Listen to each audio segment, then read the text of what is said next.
Right, we've got Mark White with us after the Wrexham game. Right, let's first of all, I want to ask, how's Alfie? It's not an ACL, is it? Yeah, I think it'll be at that sort of level, yeah. It's going to be a bad one, mate. So I think Alfie's done for a long time. That's what it looks like. Not having the best of luck in terms of injuries, which is not good. It looked a typical, what I'd call sort of artificial pitch injury. 100%. Having been down here so many years, we've had about 4 of those now. Yes. Always the same movements. Briggs is same one, innocuous. Yes. Little turns. Yeah. Which is annoying. But that's overshadowed everything really for me. That means you've got to go and get another forward. Look for another forward now. Well, yeah. Listen, we've always, we've got to really count the troops up. We lost Josh Taylor, Isaac Philpott in the week. Barry Fuller's not kicked the ball. He had to come in today. We've lost Niall McManus during the match. That's why he came off at half time, a groin strain. Ed Harris. And obviously Ed Harris as well. Yeah, so that's the post-mortem in terms of the injury, the casualty list. Yeah. But right, today's game, I thought they played very well. Wrexham, I thought they played very, very well. And it's, to be honest, it's hard to compete against teams like that. I thought the first goal was quite a lucky goal for them because Harris has come off and he was picking him up, so he might not have scored that goal. Then we had an own goal. So out of 5, there was 2 goals there. Listen, it is what it is on the tin, right? We have dominated possession. We can't defend for shit, and at the moment, if we fell in a barrel for the fucking tits, we come up sucking our thumb. That's the bottom line, right? Because we had a great start to the game. He started really well. We lost Ed Harris. Obviously, we knew today that the aerial battle would be a big deal with their the way they play, their prowess from long throws, from corners. We had a great start to the game. Ed gets taken off. I think 12 minutes later, 10 minutes later, we're 3-0 down. The story of today was both boxes. Yes. 100%. We had enough possession to put the ball into dangerous areas. Wrexham defended brilliantly.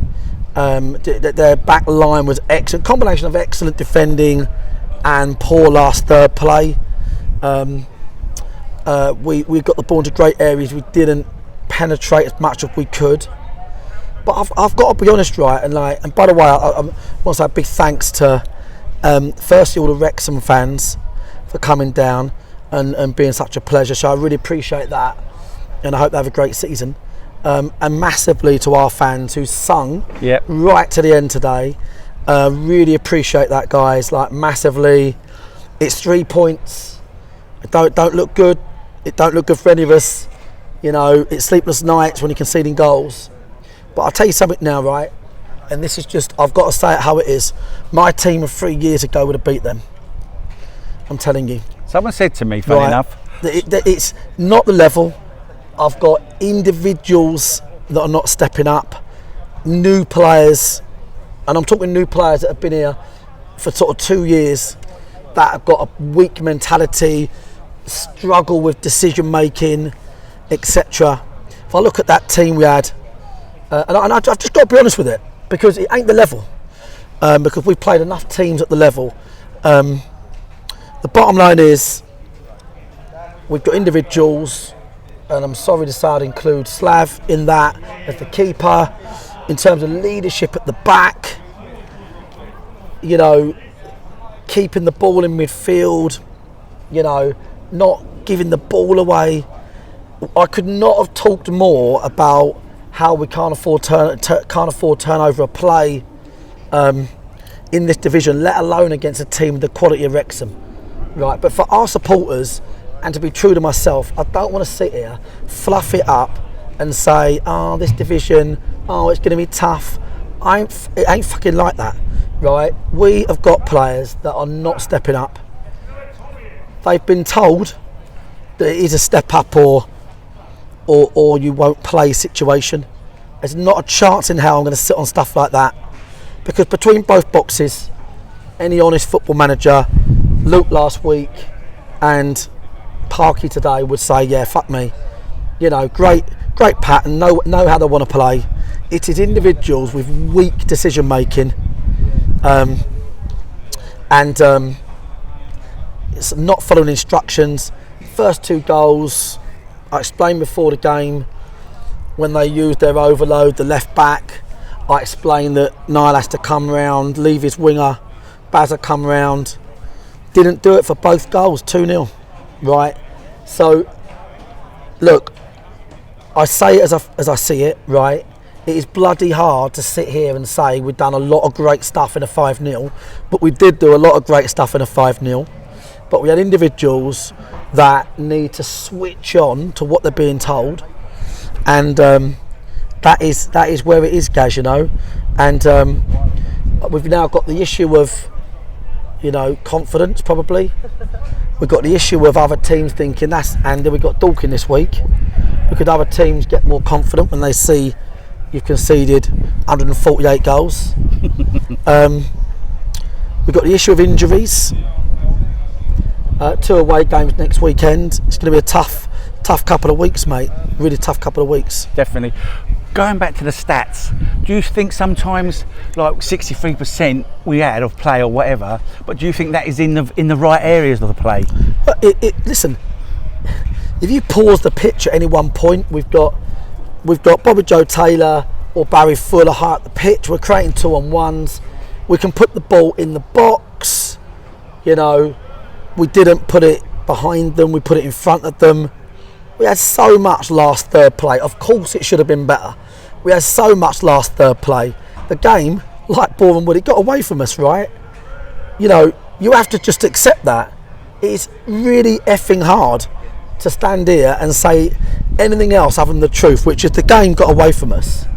And it was more, for me, a tiny bit of bad luck with the injuries. I mean, Jesus, that's a lot of bad luck with Ed Harris. But more so just them, you know, unforced errors you need to make. You know, Jeb first half just keeps giving the ball away. 9 times we gave the ball away in our side. Yeah. And we may have done it more, but I marked down 9. 100%. So what I'm saying is, I don't want to come across like, oh mate, you know, it's a 5-0 against your run of play. It wasn't. It's 5-0 any day of the week. But between both boxes, we had loads of ball. We looked like a team that knew how I wanted to play. We're definitely out of luck, and we definitely need to improve a lot of the back, and that's where we are, guys. As a manager and as your coaching staff, do you feel that you should treat each game differently? Like, whatever, formation, clientele, anything. We've played this way for years. I appreciate that. I promise you now. When we absolutely passed Bromley off the park when they were second 2.5 years ago, when we boxed Stockport off the park at their place 4-0, got a great slaughtered them down here 1-0, right before the replay. Listen, it is individuals at the moment that need to step up in our team. It is 100% nothing else other than that, and we'll do that. And hopefully our fans are bloody brilliant. They were amazing today. I don't want the fans feeling sorry for themselves or me or the players. Fuck that. It's all about going right. We just got to bear with. We're adjusting. We're working it out as we go along, and we'll get there. But today, you can't say it's a stepping stone. We got Dick 5-0, and at the back, we was abysmal. But watch the goals back. How much of it is, as an example, the 4th goal, Luke Moore had a great first half, tries to lift the ball needlessly, could have just rolled it at Nicky's feet, tried to put it over the winger's head. Interception goal. 5th goal, Bobby Joe Taylor, don't know what he's doing, tries to clip Nicky Wheeler, and the bloke just chests it. 5th goal. So it's all good and well going, look, got to be better in the last third. We do, but it's the turnover of ball probably is the number one problem.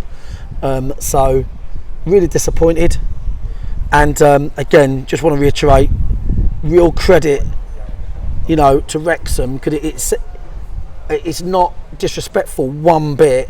Like, obviously they're an amazing team, and the talent they've got is unreal, and it's teams like that can drop off and accept that we'll have more ball, which they did. Yeah, they did. And they had a good low block defensively, Yep. and they done exactly what they would have done in training.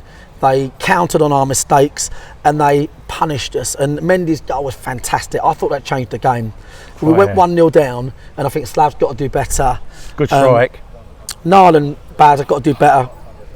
And then Slav from the header, Palmer. Yeah. But Mendy's goal was fantastic, and you know, again, didn't press the way we said we would. He had time and space, brilliant finish. So they're a quality team. I'm not underpinning that at all. And I know I said our team 3 years ago beat them. I'm not saying it beat them. It would have done a whole lot better than that. So I'm not gonna worry about the league or the level. Oh no. I'm just going to worry about how quickly individuals are going to step up or step out. Sure. I thought Dan Quick done well when he came on. Yep. I thought some of his passing was good, reading the game, which you would expect anyway. We've got a friendly Tuesday, so if anyone wants to come down and watch, it'd be free entry. And it's for Dan and stuff to learn how we play and stuff like that. But Dan's strong and reads the game, and that's what we need. So yeah, we'll go on, mate. But at the moment, it's not an easy one, mate. It's not an easy one. This one. Who are you playing Tuesday? Liverpool. Yeah, no, well, exactly. Yeah, exactly. But anyway, it'll be our under-8s girls team, I think. Try and keep the clean sheet.